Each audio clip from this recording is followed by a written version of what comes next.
So this is the aorta, and anteriorly you have the right coronary sinus, and to the left you have the left coronary sinus. Okay. So the left coronary artery arises from the left coronary sinus, and so does the right. Let's start by talking about the left.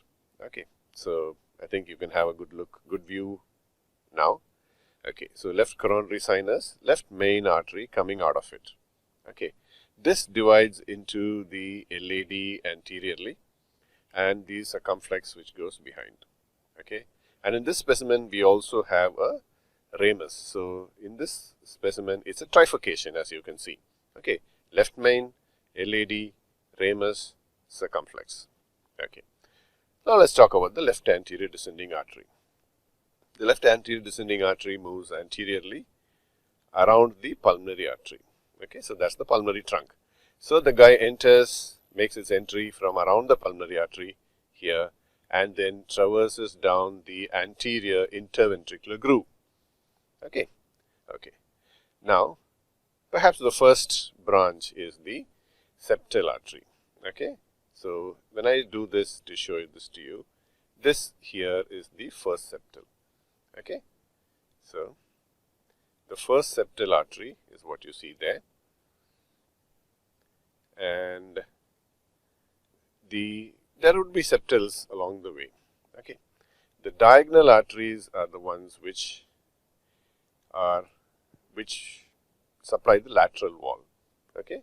So you have the diagonal artery supplying the lateral wall. The LAD goes down the anterior interventricular groove. If it terminates around here, it's called a type 1 LAD. If it just goes up to the tip, it's a type 2 LAD. And if it goes around to the other side, it's a type 3 LAD.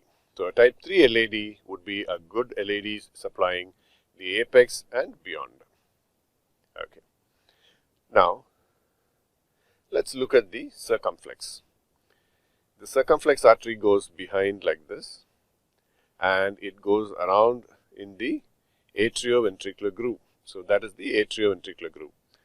The branches which it gives off to the obtuse marginal side are the obtuse marginal arteries. Okay. So all these arteries would be the obtuse marginal arteries. Okay. In this specimen, if you can see,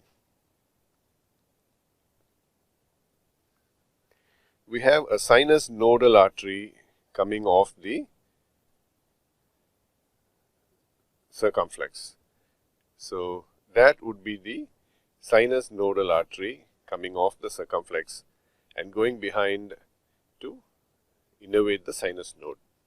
I would show you a little bit more in detail about the sinus nodal arteries later on.